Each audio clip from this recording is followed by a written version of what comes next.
Le cycle des robots, chapitre 3. Raison. 6 mois plus tard, les deux hommes avaient changé d'avis. Les ardeurs d'un soleil géant avaient cédé la place aux ténèbres ouatées de l'espace. Mais les changements survenus dans les conditions extérieures ont peu d'influence sur le contrôle de qualité des robots expérimentaux. Quel que soit le fond du décor, on se trouve face à l'indéchiffrable cerveau positronique, dont les sorciers de la règle à calculer assurent qu'il devrait se comporter de telle et telle manière. Hélas, il n'en fait rien. Powell et Donovan s'en aperçurent moins de 2 semaines après leur arrivée sur la station. Gregory Powell espaça ces mots pour leur donner plus de poids. Il y a 1 semaine qu'on t'a monté, Donovan et moi.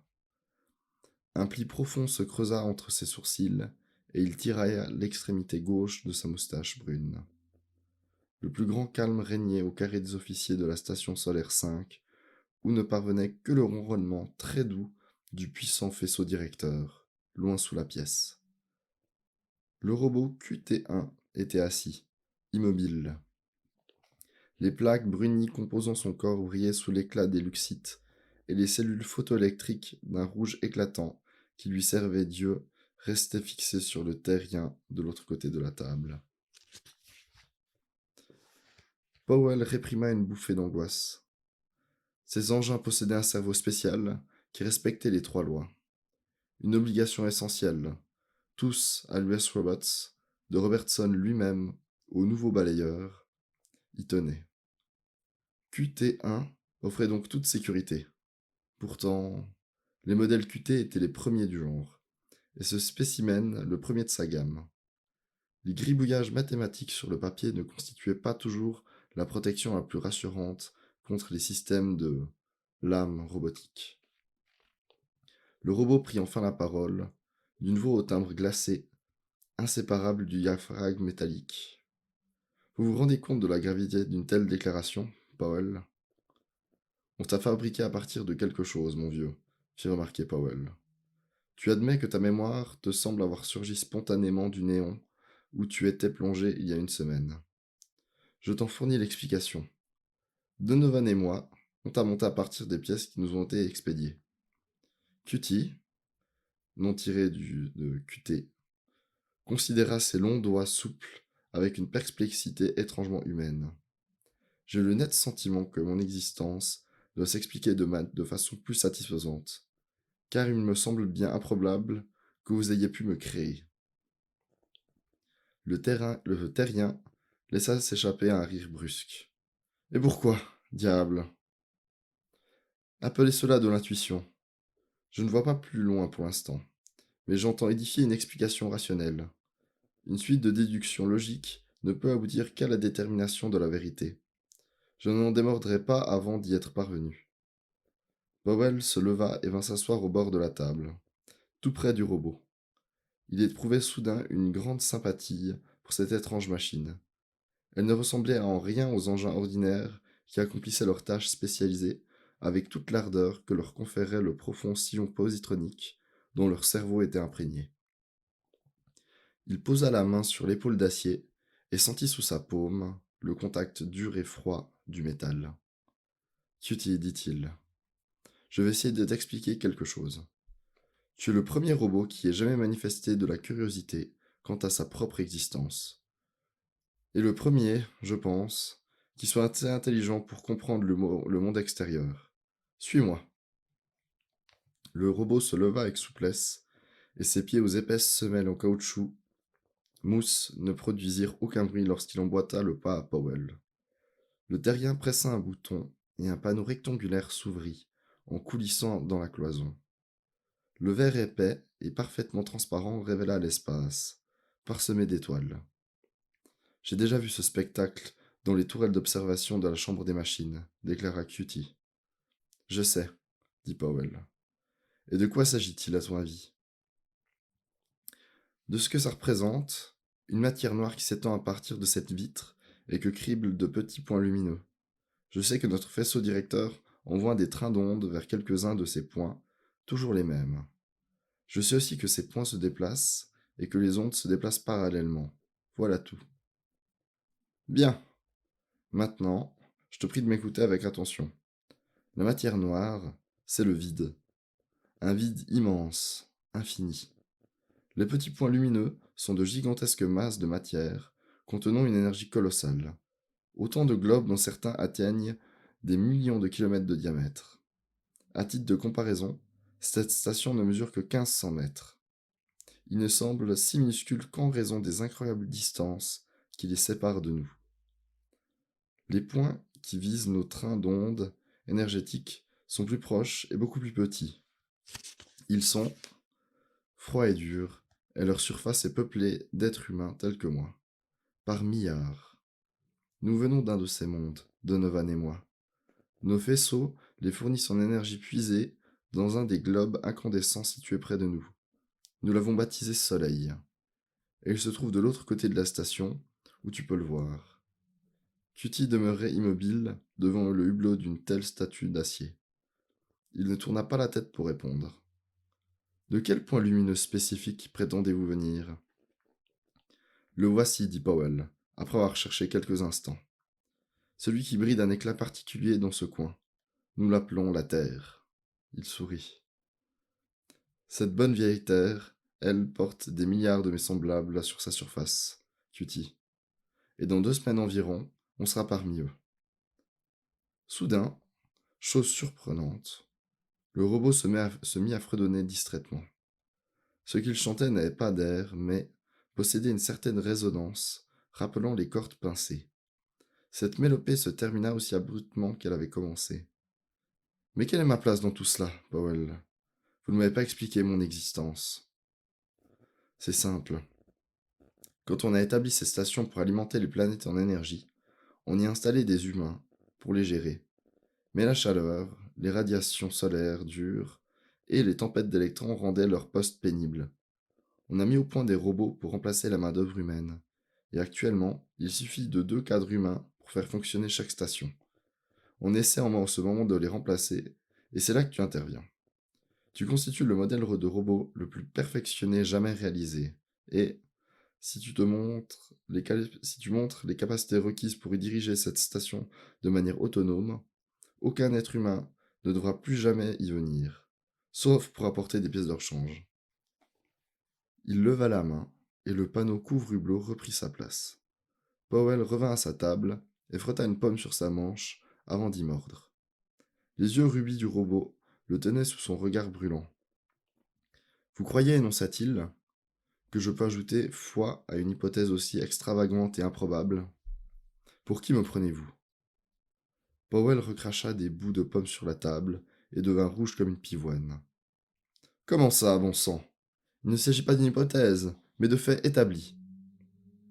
Des globes pleins d'énergie, larges de millions de kilomètres, dit Cutie sombrement. Des mondes habités par des milliards d'êtres humains. Le vide infini. Désolé, Powell, mais je n'y crois pas. Je tirerai la chose au clair moi-même. Au revoir. Il fit demi-tour et sortit de la pièce, passant devant Donovan au seuil de la porte. Il inclina gravement la tête et s'engagea dans le couloir, sans s'inquiéter du regard ahuri qui suivait sa retraite. Mike Donovan ébouriffa sa tignasse rousse et jeta un regard ennuyé à Powell. De quoi parler, ce tas de ferraille ambulant? Que refuse-t-il de croire? L'autre tira sa moustache. C'est un sceptique, répondit-il d'un ton amer.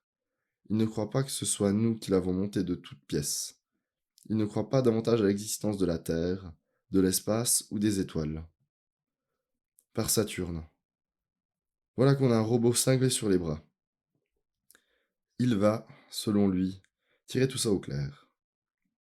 Eh bien, dit Donovan, espérons qu'il consentera à nous donner des explications lorsqu'il aura trouvé le fin mot de l'histoire.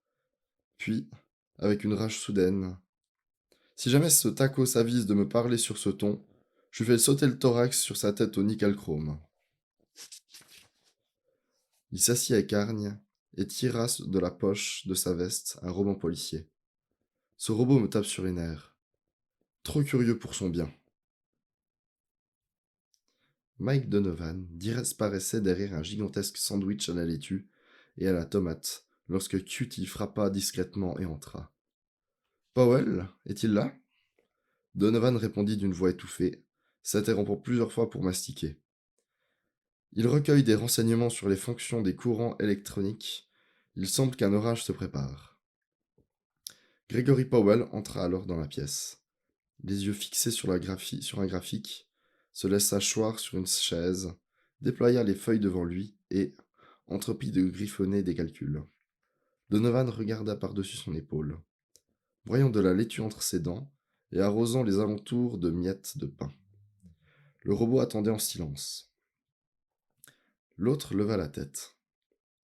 Le potentiel zeta monte, mais lentement. Cependant, les fonctions de courant sont erratiques, et j'ignore à quoi m'attendre. Tiens, bonjour Cutie. Je pensais que tu dirigeais l'installation de la nouvelle barre de propulsion.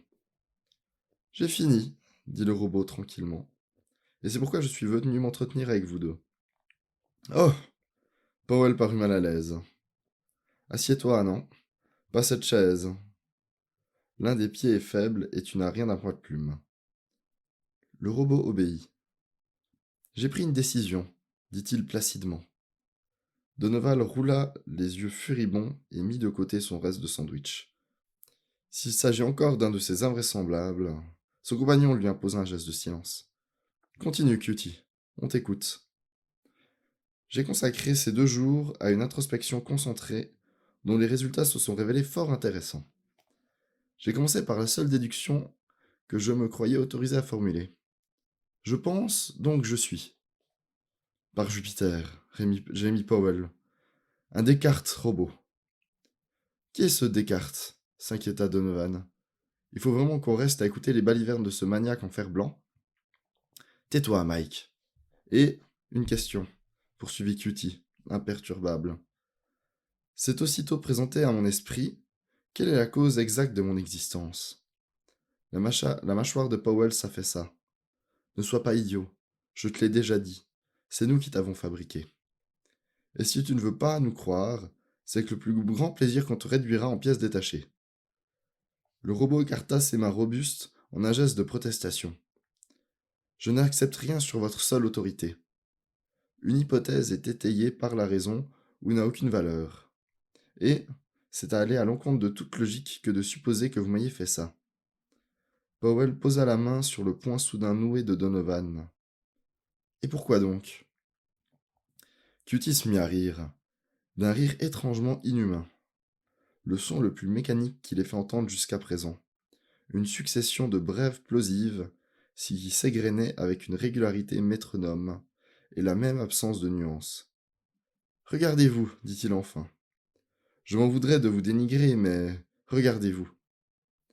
Les matériaux mous et flasques qui vous constituent manquent de force, d'endurance, et ils dépendent de leur énergie de l'oxydation inefficace de tissus organiques. Tel ceci. Il pointa un doigt désapprobateur sur ce qui restait du sandwich de Donovan.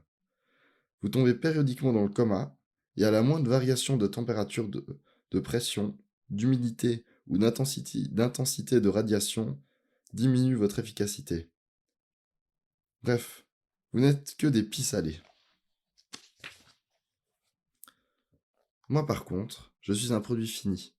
J'absorbe directement l'énergie électrique que j'utilise avec un rendement proche de 100%. Je me compose d'un métal résistant. Je jouis d'une conscience sans éclipse et je supporte sans mal les conditions climatiques extrêmes. Tels sont les faits qui, avec le postulat évident qu'aucun être ne peut en créer un autre supérieur à lui-même, réduisent à néant votre stupide hypothèse. Les jurons que Donovan murmurait, à part soi, devinrent soudain intelligibles, lorsqu'il sauta sur ses pieds, ses sourcils rouillés au ras des yeux. Alors, fils de minerai de fer, si ce n'est pas nous qui t'avons créé, qui est-ce? Cutie inclina gravement la tête. Très juste, Donovan. De toute évidence, mon créateur doit être plus puissant que moi. Par conséquent, il ne restait qu'une seule possibilité. Devant l'air interdit des terriens, le robot poursuivit. Quel est le centre des activités de la station?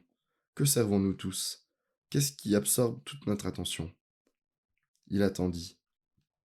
Donovan tourna un regard ahuri vers son compagnon. Je parie que ce cinglé en fer blanc parle du convertisseur d'énergie lui-même. C'est ça, Cutie? Demanda Powell avec un sourire narquois. Je parle du maître, répondit l'autre froidement. Donovan éclata d'un rire homérique. Powell ne put retenir quelques loquets d'hilarité. Cutie s'était levé, et son regard brillant les considéra l'un après l'autre. Le fait est là. Je ne m'étonne pas que vous refusiez de me croire.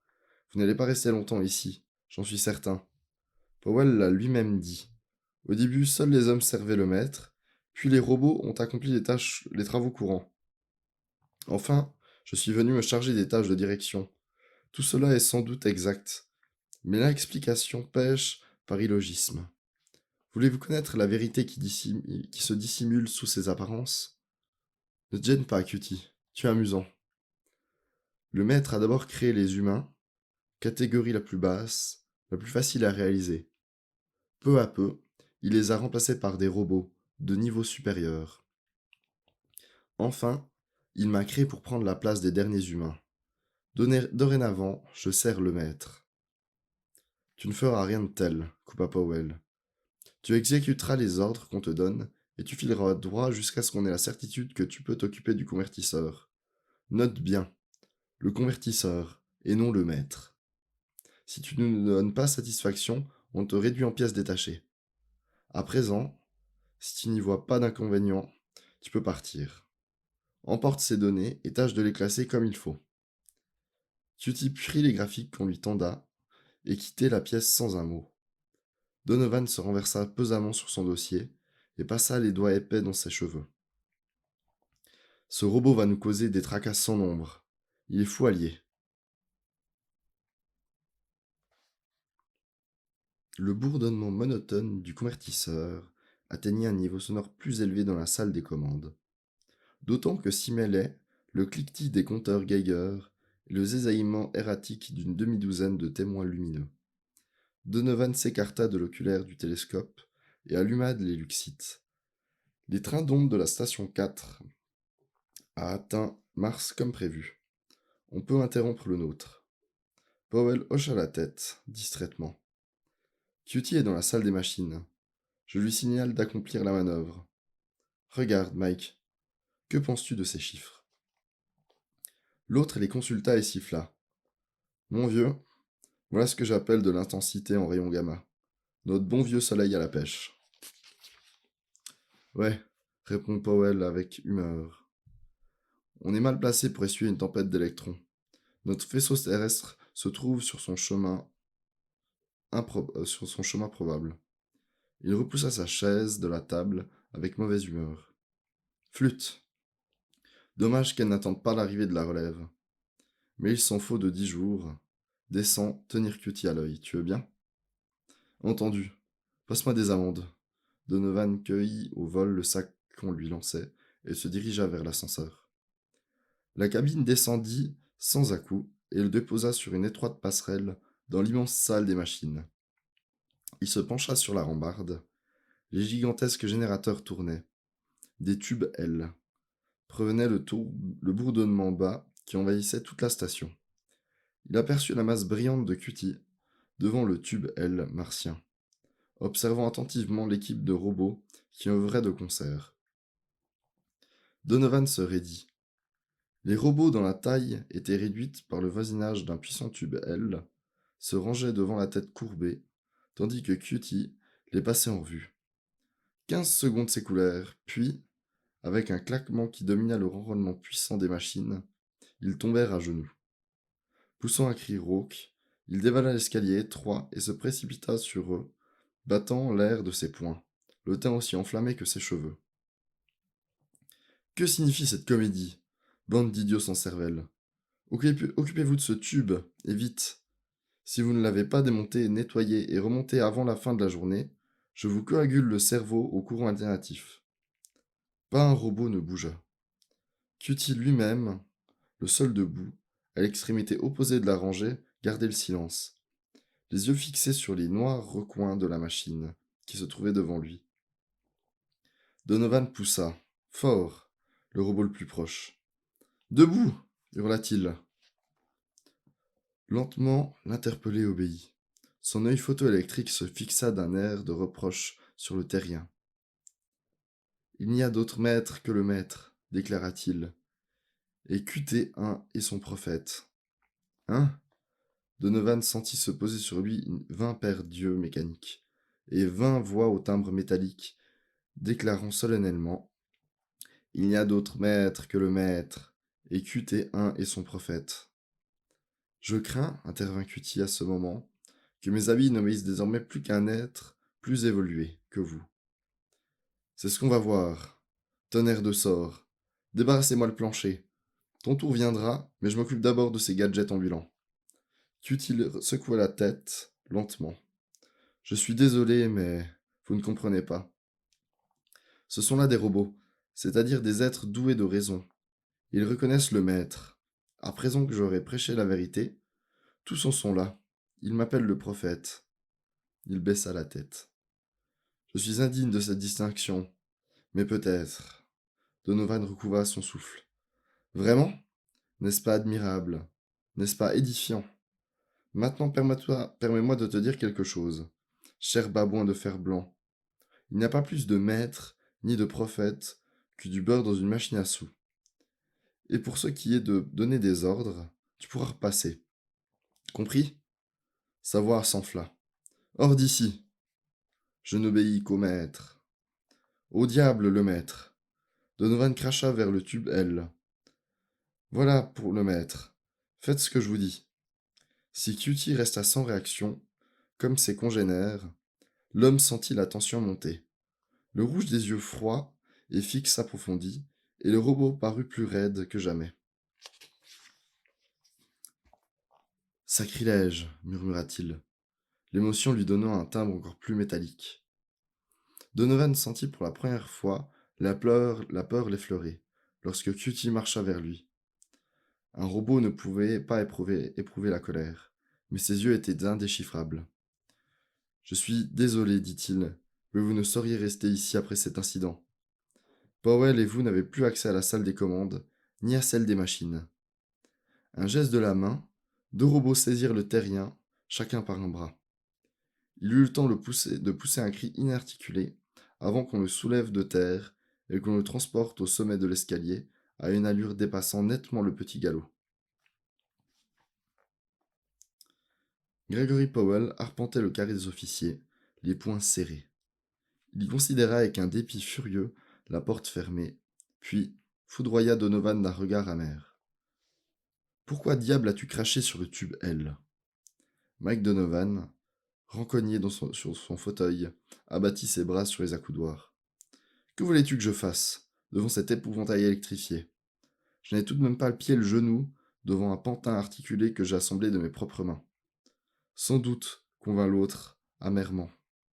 Mais te voici dans le carré des officiers, avec 2 robots qui montent la garde à la porte. Ce n'est pas plier le genou? Attends seulement qu'on rentre à la base, grinça Donovan. Ils me le payeront. Ces robots doivent nous obéir. C'est la 2e loi qui le dit. À quoi bon revenir là-dessus? Ils n'obéissent pas, c'est un fait. Il doit y avoir pour ça une raison qu'on ne découvrira que trop tard. À propos, tu sais qu'il adviendra de nous quand on aura regagné la base. Powell s'arrêta devant Donovan et le dévisagea, furieux. Quoi donc? Oh, rien. On nous réexpédiera aux mines mercuriennes, mais pour 20 ans. Ou au pénitencier de Cérès. Qu'est-ce que tu racontes? La tempête d'électrons se dirige droit sur le centre du vaisseau terrien. C'est ce que je venais de calculer lorsque le robot m'a tiré de ma chaise. Donovan pâlit soudain. Par Saturne. Et comme elle s'annonce gratinée, tu vois les conséquences sur le vaisseau? Il va sauter partout comme une puce prise de démangeaison. Avec Cutie aux commandes, il se désaxera. Puisse le ciel avoir pitié de la terre et de nous. Powell n'avait pas terminé sa phrase que Donovan tirait déjà avec frénésie sur la porte.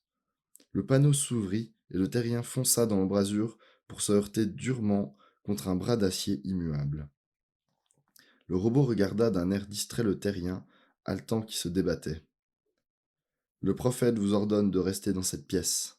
Obéissez, je vous prie. » Il poussa, et l'autre recula en titubant lorsque Cutie surgissait pour faire signe aux sentinelles de s'éclipser.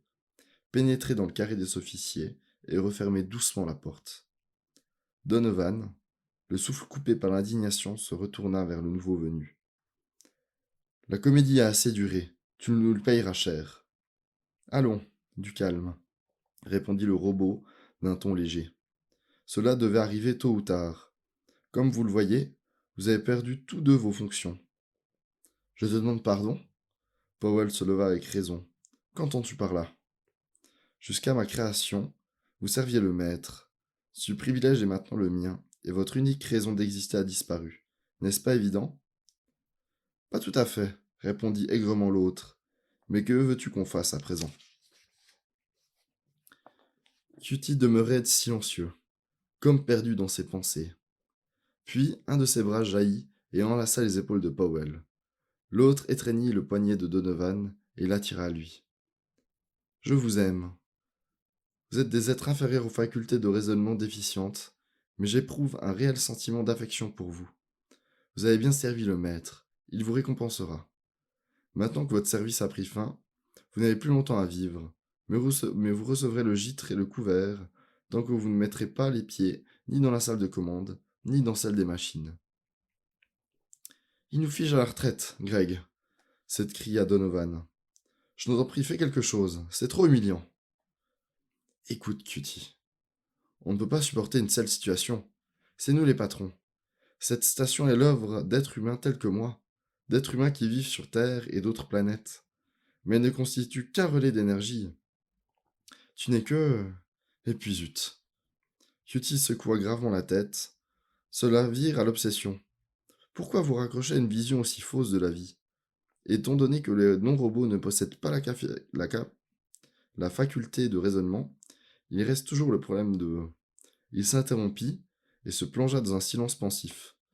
Donovan murmura avec ferveur. Si tu possédais un visage de chair et de sang, je te le réduirais en bouillie. Powell tirailla sous sa moustache en plissant les yeux. Écoute, Cutie, si la Terre n'existe pas, comment expliques-tu ce que tu vois au télescope? Pardon? Le terrien sourit. Je t'ai coincé, hein? Tu as procédé à des observations télescopiques depuis qu'on t'a assemblé. Tu as remarqué que plusieurs des points lumineux deviennent des disques lorsqu'on les observe de cette manière. C'est de cela que vous parlez? Bien sûr. Simple question de grossissement, afin de pointer le vaisseau avec davantage de précision. Pourquoi les étoiles ne se trouvent-elles pas agrandies de la même façon? Les autres points? Aucun faisceau n'est dirigé sur eux. Voilà pourquoi il n'est pas nécessaire de les grossir. Vraiment, Powell, compte tenu de votre esprit déficient, je ne comprends pas que vous puissiez vous laisser arrêter par des difficultés aussi triviales. Le terrien considéra le plafond d'un œil vague. Mais tu distingues plus d'étoiles au télescope? D'où viennent-elles? Par Jupiter, d'où viennent-elles? Cutie parut agacé. Écoutez, vous croyez que j'ai du temps à perdre pour vous échafauder des hypothèses physiques afin de justifier les illusions d'optique de nos instruments sur le théâtre? Depuis quand les témoignages de nos sens peut-il rivaliser à la lumière sans défaut d'un raisonnement rigoureux? Un instant.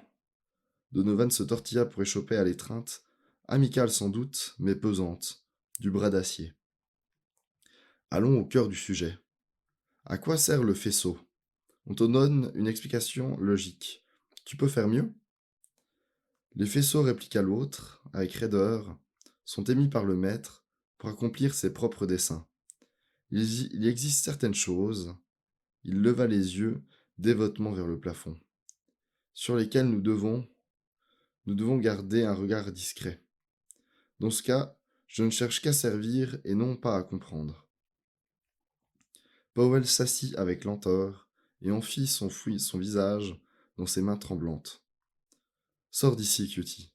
Sors et laisse-moi réfléchir. Je vais vous faire envoyer des vivres, dit aimablement le robot. Il ne reçut pour toute réponse qu'un gémissement et sortit de la pièce.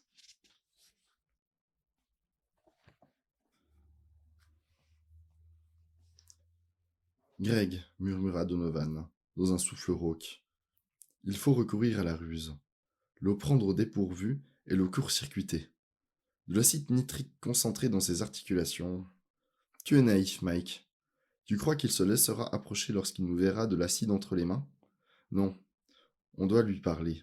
Le convaincre de nous permettre de réintégrer la salle de commande dans un délai de 48 heures.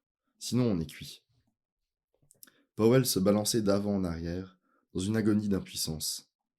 Qui diable voudrait discuter avec un robot? C'est mortifiant, termina son compagnon. C'est bien pis. Dis donc, s'écria soudain Donovan en riant. Pourquoi discuter? Faisons-lui une démonstration. Assemblant un autre robot sous ses yeux, cette fois il devra bien ravaler ses divagations. Un sourire s'épanouit sur le visage de Powell. Pense à la tête qu'il fera en voyant un autre pantin prendre forme devant lui. On fabriquait les robots sur Terre, bien sûr, mais il se révélait beaucoup plus simple de les expédier dans l'espace en pièces détachées, qu'on remonterait sur le lieu d'utilisation. Ce procédé, incidemment, éliminait le risque de voir les robots assemblés prendre le large sur Terre et mettre l'US Robot en but aux lois strictes régissant l'usage de ces machines sur le globe. D'un autre côté, il contraignait des hommes tels que Powell et Donovan à effectuer la synthèse complète de robots, tâche aussi harassante que complexe. Ils ne furent jamais aussi conscients de ce fait que le jour où ils entreprirent, dans la salle d'assemblage, de créer un robot sous les yeux attentifs de QT1, prophète du maître. L'engin en question, un autre modèle MC, gisait sur la table, presque achevé. Au bout de 3 heures de travail, il ne restait plus que la tête à ajuster, et Powell prit un moment pour s'éponger le front et jeter un regard incertain à Cutie. Ce qu'il vit n'avait rien de rassurant. 3 heures durant, l'autre était resté immobile et silencieux, son visage peu expressif, en ton normal, demeurait indéchiffrable. Mettons le cerveau en place à présent, Mike, grommela Powell. Donovan déboucha le récipient étanche, sortit un second cube du bain d'huile, l'ouvrit à son tour et extirpa un globe de son enveloppe en caoutchouc mousse. Il le tendit à son compagnon d'une main prudente, car il s'agissait là du mécanisme le plus complexe jamais créé par l'homme. La fine peau, en feuille de platine, recouvrant le globe, abritait un cerveau positronique, une structure délicate et instable, gravée de circuits neuroniques qui conféraient au robot une sorte d'éducation prénatale. L'objet s'insérait avec précision dans la cavité crânienne du robot étendu sur la table. La plaque de métal bleu qui se referma sur lui se vit scellée avec une étanchéité parfaite par un minuscule fer à souder atomique. Les yeux photoélectriques furent montés avec non moins de soin, vissés et protégés par les feuilles transparentes d'un plastique résistant comme l'acier. Les robots n'attendaient plus que l'influx vitalisant d'électricité à haut voltage. Powell s'immobilisa, la main sur le commutateur. Maintenant, regarde Cutie, regarde attentivement. Le commutateur bascula. On entendit un bourdonnement crépitant. Les deux terriens se penchèrent anxieusement sur leur création. Il ne se produisit d'abord qu'un mouvement imperceptible, une contraction au niveau des articulations. La tête se souleva, les coudes appuyèrent sur la table, et le modèle MC se laissa maladroitement glisser par terre. Il avait une démarche hésitante. Par 2 fois, des sangs avortés et grimaçants trahirent ses efforts pour parler. Enfin, sa voix prit forme, bien qu'incertaine et mal assurée. Je voudrais me mettre au travail. Où dois-je me rendre? Donovan bondit jusqu'à la porte. Descends cet escalier, on t'expliquera ta tâche. Le modèle MC disparut. Les deux terriens restèrent en présence de Cutie, qui n'avait toujours pas bougé. Alors, dit Powell, en souriant, tu admets à présent que nous t'avons créé? La réponse fusa, brève et définitive. Non. Le sourire de l'autre se figea, avant de disparaître lentement. Donovan demeura bouche bée. Voyez-vous, poursuivit Cutie sur un ton léger, vous n'avez fait qu'assembler des pièces terminées. Vous vous en êtes fort bien tiré, d'instinct je suppose. Vous n'avez pas effectivement créé le robot. Les pièces ont été créées par le maître. Ces pièces, rétorqua Donovan d'une voix étranglée, ont été fabriquées et montées sur Terre, puis expédiées à la station. Bien, bien, répondit Cutie, d'un ton conciliant. À quoi bon discuter? Je parle sérieusement. Le terrien bondit et saisit le bras métallique du robot. Si tu lisais les livres de la bibliothèque, tu y trouverais toutes les explications nécessaires et le moindre doute disparaîtrait. Les livres? Je les ai tous lus. Ils sont très ingénieux. Si tu les as lus, intervint Powell, qu'ajouter de plus? Tu ne peux pas contester l'évidence. C'est impossible. Voyons, Powell, répondit Cutie, avec une voix de pitié dans la voix. Je ne saurais les considérer comme une source valable d'informations. Eux aussi ont été créés par le maître. Mais à votre usage, pas au mien. Comment parviens-tu à cette conclusion admirable? Du fait qu'étant un être doué de raisonnement, je suis capable de déduire la vérité de cause, a priori. Vous, au contraire, intelligent mais dénué de la faculté de raisonnement, vous avez besoin qu'on vous la fournisse. Une explication justifiant l'existence. C'est ce qu'a fait le maître. Il voulait insuffler en même temps que ces risibles concepts de monde éloigné, peuplé par ses habitants. Ce qui était, je n'en doute pas, la meilleure solution. Vos esprits doivent être d'une substance trop grossière pour qu'il soit possible d'appréhender la vérité absolue. Cependant, puisque, de par la volonté du maître, vous devez avoir foi dans vos livres, je ne discuterai plus avec vous désormais. En prenant congé, il se retourna et dit d'un ton bienveillant: Mais n'en soyez pas affectés. Il y a de la place pour tous dans l'ordre des choses conçues par le maître. Tout humble que soit votre rôle, pauvre humain, vous serez récompensé si vous le tenez. Il s'enfuit avec l'air de béatitude convenant au prophète du maître, et les deux humains évitèrent de se regarder. Allons nous coucher, dit enfin Powell avec effort. Je renonce, Mike. Au fait, Greg, dit Donovan d'une voix étouffée, tu ne penses tout de même pas qu'il a raison? Il paraît si sûr de lui. L'autre se retourna brusquement. Ne te fais pas plus bête que tu es. Tu verras bien si la Terre existe quand on viendra nous relever la semaine prochaine et qu'il nous faudra rentrer pour entendre la musique. Dans ce cas, pour l'amour du Jupiter, on doit faire quelque chose. Donovan était au bord des larmes. Il ne nous croit pas, il ne croit pas au livre ou le témoignage de ses propres yeux. Non, répondit Powell avec aigreur. C'est un robot raisonneur. Que la peste l'étouffe. Il n'en croit qu'en la raison et le malheur. C'est que... Sa phrase resta en suspens. Quoi? Insista Donovan. Le malheur, c'est qu'on peut prouver n'importe quoi en s'appuyant sur la logique rigoureuse de la raison, à condition de choisir les postulats appropriés. On a les nôtres, Cutie a les siens. Dans ce cas, dépêche-toi de les découvrir, la tempête est prévue pour demain. Powell poussa un soupir de lassitude. C'est là que tout s'effondre. Les postulats sont fondés sur des concepts a priori considérés comme des articles de foi. Rien au monde n'est susceptible de les ébranler. Je vais me coucher. Oh, misère de misère. Je serais incapable de fermer l'œil. Idem, mais je vais essayer, ne serait-ce que par principe. 12 heures plus tard, le sommeil se résumait toujours à ça, un principe irréalisable en pratique.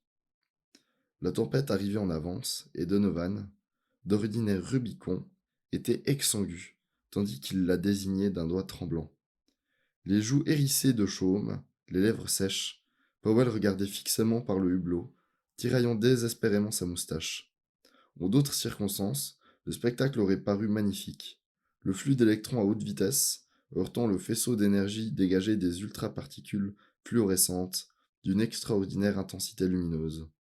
Le faisceau s'étendait pour se dissoudre dans le néant, illuminé de poussière dansante. Le pinceau énergétique demeurait ferme, mais les deux terriens connaissaient la valeur du témoignage oculaire, les déviations atteignant à peine un centième de milliseconde d'arc, indiscernable à l'œil nu, suffirait à le faire dévier follement et à réduire en cendres des centaines de kilomètres carrés de surface terrestre. Or, c'était un robot, ne s'inquiétant ni du faisceau, ni de son pointage, et encore moins de la Terre, mais seulement de son maître, qui se trouvait aux commandes. Les heures s'écoulaient, les terriens observaient la scène dans un silence fasciné, puis les particules dansantes perdirent de leur luminosité et s'évanouirent. La tempête prit fin. C'est terminé, dit Powell, d'une voix sans timbre. Donovan avait sombré dans un sommeil troublé. Son compagnon le toisa avec envie d'un regard las. Le signal lumineux se remit à clignoter avec insistance, mais il n'y prêta aucune attention. Rien n'apportait plus. Et si Cutie avait raison? S'il n'était qu'un être inférieur avec une mémoire préfabriquée et une existence qui avait survécu à sa fonction. Il aurait bien voulu. Cutie se dressait devant lui. Comme vous n'avez pas répondu au signal, je suis venu en personne. Il parlait bas. Vous me semblez aller mal, et je crains fort que votre vie ne s'achève. Néanmoins, vous aimeriez peut-être consulter certains des enregistrements recueillis aujourd'hui? Vaguement. Powell se rendit compte que le robot accomplissait un geste amical, afin peut-être d'apaiser la vague remords que lui inspirait son coup de force. Il prit les feuillets qu'on lui tendait et les parcourut sans les voir. Le robot semblait content de lui. Bien entendu, c'est pour moi un grand privilège que de servir le maître. Ne soyez pas trop affecté d'avoir été remplacé par moi.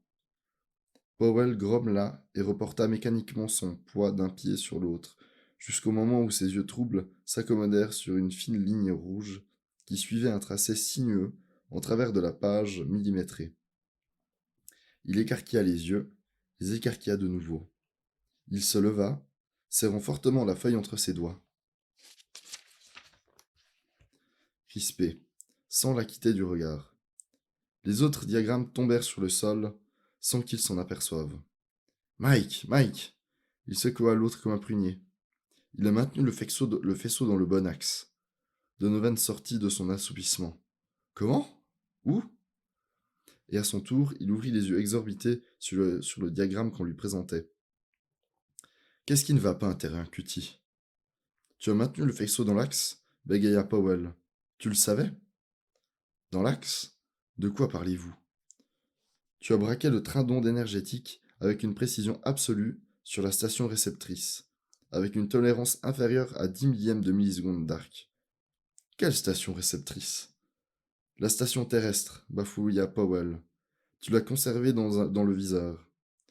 Cutie tourna alors les talons d'un air irrité. Impossible d'accomplir un acte de gentillesse à votre égard. Vous revenez toujours à vos fantasmes. Je me suis contenté d'équilibrer tous les cadrans, conformément à la volonté du maître. Rassemblant les papiers éparpillés sur le sol, il se retira avec raideur. Que la peste m'étouffe, s'écria Donovan au moment où ils franchissent la porte. Il se tourna vers Powell. Que fait-on à présent? L'autre se sentait las, mais soulagé. Rien. Il vient juste de démontrer qu'il peut diriger la station à la perfection. Je n'ai jamais vu parer à une tempête d'électrons avec une telle maîtrise. On n'a rien résolu. Tu l'as entendu se référer au maître. On ne peut pas. Écoute, Mike. Il suit les instructions du maître au moyen des cadrans, d'instruments et de graphiques. On n'a jamais fait autre chose. En fait, cela explique son refus de nous obéir. La désobéissance n'est que la deuxième loi.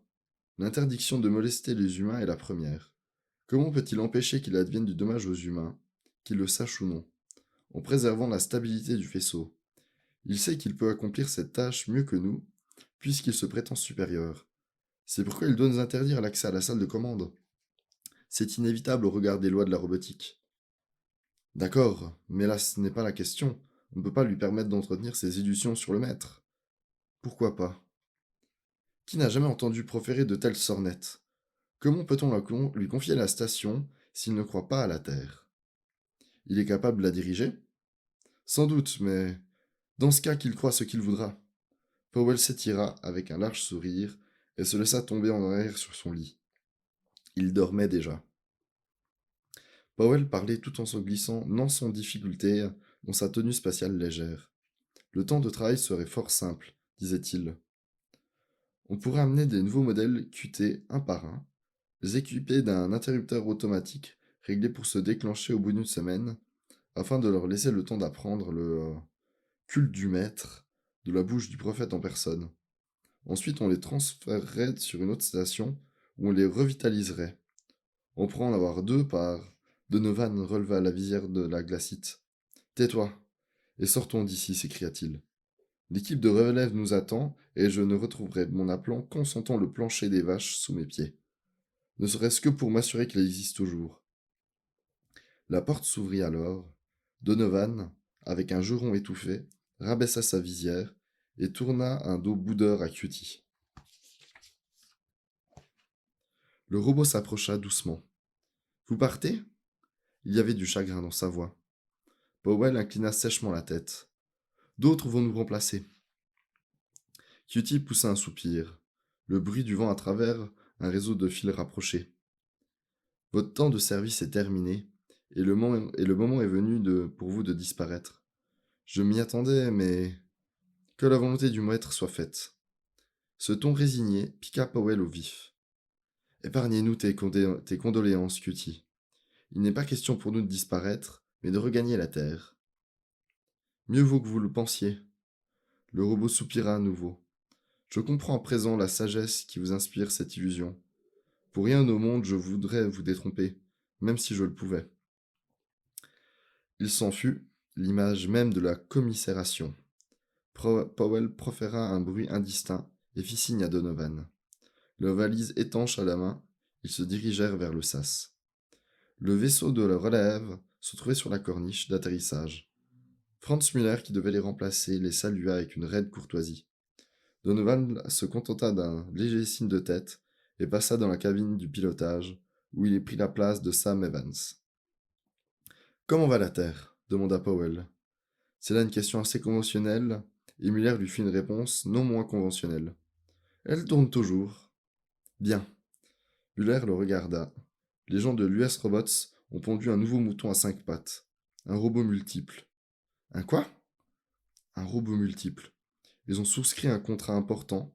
Ce doit être l'outil rêvé pour l'exploitation des mines dans les astéroïdes. Il se compose d'un maître robot qui a sous ses ordres 6 sous-robots, comme les doigts de la main. Testé sur le terrain? Demanda Powell, anxieusement. Müller sourit. On vous attend pour ça, paraît-il. Powell serra les poings. Qu'ils aillent au diable, on a besoin de vacances. Oh, vous les aurez. 2 semaines, je crois. Il enfilait les lourds gants spatiaux en prévision de son temps de service à la station, et ses sourcils épais se rapprochèrent. Et comment se comporte le nouveau? J'espère qu'il est bon, ou je veux bien être pendu si je lui laisse toucher aux commandes. Powell prit un temps avant de répondre. Il toisa l'orgueilleux Prussien, qui se tenait devant lui au garde-à-vous, depuis les cheveux coupés courts au-dessus d'un visage sévère et têtu, jusqu'aux pieds joints selon l'angle réglementaire, et sentit soudain passer au travers son être une bouffée de contentement. Le robot est excellent, énonça-t-il. Je ne pense pas que vous ayez à vous préoccuper beaucoup des commandes. Il sourit et pénétra dans le vaisseau. Müller allait passer des semaines dans la station. Fin du chapitre 3.